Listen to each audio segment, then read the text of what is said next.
I never intended to keep my success a secret, life just unfolded that way.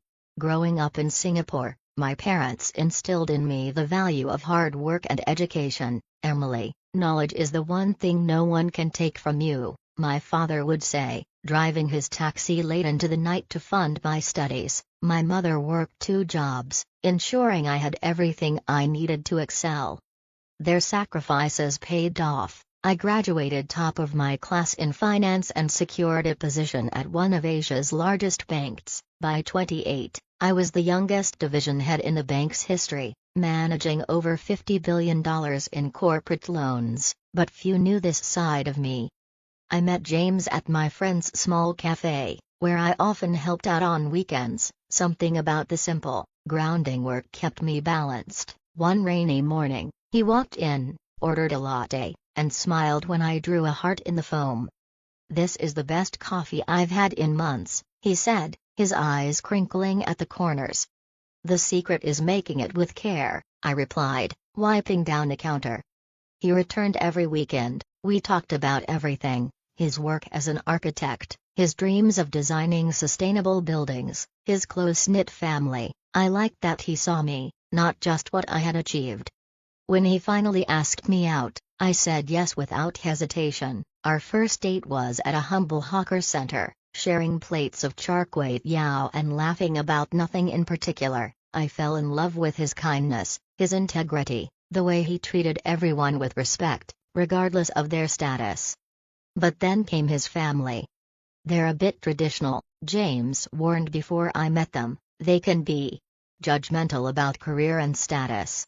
"Don't worry," I assured him, "I can handle it." I wasn't prepared for Richard Chin, his father, a self-made real estate tycoon. He commanded every room he entered. His wife, Helen, was equally formidable, her designer clothes and impeccable poise exuding quiet authority. His sister, Victoria, had inherited her mother's icy demeanor. When I mentioned working at a cafe, she barely concealed her disdain. "A cafe?" Richard's voice boomed across the dinner table. "James, I thought you said she went to university?" "She did, Dad. Emily has a degree in—" Clearly not putting it to good use, Richard interrupted. "In this family, we believe in ambition, excellence, not serving coffee." James flushed, his jaw tightening, but said nothing. Helen smoothed her pearl necklace, a telltale sign she was about to deliver a carefully crafted insult. "Dear, perhaps we could help Emily find a more suitable position. Our cleaning company is always hiring." Victoria smirked. "At least she'd have health insurance." I stayed composed. Years of high-stakes negotiations had trained me well. "I enjoy my current work, but thank you for your concern." Dinner blurred into a series of patronizing remarks and veiled jabs. James apologized profusely on the way home. "They'll come around," he promised. "They just need time." But they didn't. Over the next year, as James and I grew closer, his family's disdain only deepened. Every gathering became a test of endurance. Richard never missed an opportunity to remind me of my humble background. Helen orchestrated seating arrangements to keep me away from important guests. Victoria openly suggested James find someone more appropriate. When he proposed, their reaction was predictable. "A cafe worker?" Richard exploded. "Have you lost your mind?" "Dad, I love her," James said firmly. "Love won't maintain our family's standing," Richard shot back. "If you marry her, don't expect any support from me." But James chose me. We had a small, beautiful wedding. His family didn't attend. Months passed. I continued my cafe shifts on weekends, finding peace in the simplicity of the work while managing billion-dollar deals during the week. James respected my decision to keep my career private, understanding my need to be loved for who I was, not what I owned. Then came the annual Chin family reunion. "We should go," James insisted. "They're still family." I hesitated but agreed, hoping time had softened their hearts. I was wrong. Held at Richard's sprawling estate, the reunion was an exhibition of wealth and power. The moment we arrived, I felt the weight of judgmental stares. "Oh, The cafe girl still hasn't found a real job? Victoria's voice rang through the garden. How persistent. Richard gathered everyone for his annual toast, champagne flowing as he boasted about the family's achievements. Then he spotted us. "Ah, James, tell everyone about your new project." His gaze flicked over me. "And your wife can serve drinks, that's what she's good at, yes?" Laughter rippled through the crowd. James tensed, but before he could respond, a commotion erupted near the house. Richard's secretary rushed over, pale-faced. "Mr. Chin, urgent call from the bank." "Not now," Richard waved her off, "we're celebrating." "Sir. It's about the emergency loans, they've been denied." Richard stiffened. "Impossible, I spoke with the division head yesterday." "No, sir, the new CEO is reviewing all major loans personally. They're requesting a meeting tomorrow." My phone vibrated. My secretary. I already knew what this was about. Chin Developments had been flagged for financial discrepancies. As CEO of the corporate banking division, I had ordered a full audit. The timing couldn't have been more perfect. I stepped away to take the call, my voice calm. "Send me the files. I'll review them tonight," I said before slipping my phone back into my pocket. When I returned, the party had shifted. The usual air of smug confidence was gone. Richard Chin was in full crisis mode. His face, once a mask of superiority, was now lined with barely concealed panic as he barked orders into his phone. Helen hovered nearby, her perfectly manicured hands wringing together. Victoria sauntered over, her voice dripping with false sympathy. "Looks like Daddy's company is having a bit of trouble. Not that you'd understand business matters." "More champagne?" I met her gaze, my smile polite but sharp. "No, thank you, but I do have a question. How's your position at your father's company?" She perked up, eager to boast. "I'm Executive Vice President of Operations." "Interesting, and what exactly do you do?" Her smile faltered. "I oversee things, important things. Like the shell companies in the Cayman Islands?"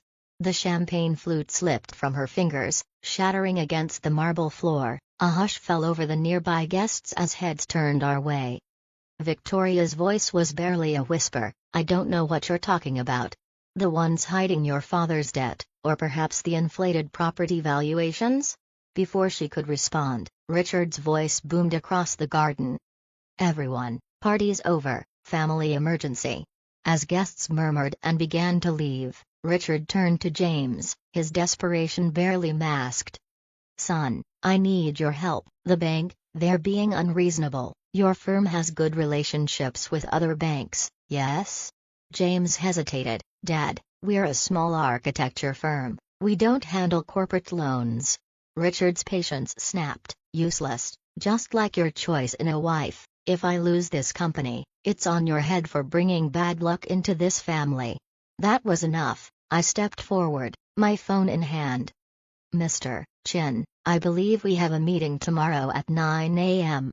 He barely spared me a glance. "This doesn't concern you, coffee girl." I unlocked my phone and turned the screen toward him, revealing my executive profile. "Actually, it does." The silence that followed was deafening. Richard's eyes flicked to the screen, confusion, disbelief, horror. Helen's pearl necklace slipped from her fingers, clattering to the floor. Victoria looked ready to faint. "That's impossible," Richard choked out. I kept my voice even. "Emily Chen, CEO of the Corporate Banking Division, Singapore United Bank. Your loan applications crossed my desk last week. The irregularities were concerning." James turned to me, stunned. "Emily. All this time?" I softened. "I wanted to be loved for who I am, not what I own. You gave me that gift, your family. Not so much." Richard suddenly straightened, his business instincts kicking in. "Well, this is wonderful news. We're all family here. Surely we can work something out." "Family?" I echoed. "Like when you called me a gold digger at our wedding, or when you told your business associates that James married beneath his station?" Helen stepped forward, arms outstretched. "Darling, we were just protecting our son. Surely you understand?" I tilted my head. "Oh, I understand perfectly. You judged me, humiliated me, treated me like dirt because you thought I was beneath you, and now, suddenly, you want my help? Victoria tried a different tactic, her tone saccharine. Emily, sweetie, we were just teasing, it was all in good fun. I turned to James. Did you know about your sister's role in the company? He shook his head. She said she was handling operations. She was, I said coolly, by helping your father hide debt and inflate assets. The audit shows years of financial manipulation. Richard's face darkened. Now see here, you can't just. I can, and I will, I cut in smoothly. Tomorrow's meeting isn't about loans, it's about a fraud investigation. The color drained from his face. You wouldn't dare, we're family. I let out a soft laugh. Let me share something. My father, the taxi driver you mocked at my wedding, taught me, true family supports you, believes in you, loves you. Regardless of your status. I turned to James. Shall we go? He didn't hesitate. Let's. And with that, we left them standing in the wreckage of their own making. I took James's hand. The authorities will be contacting you tomorrow. I suggest you get your lawyers ready. As we turned to leave, Helen's voice cut through the tension. Wait, what about Victoria? She was just following orders.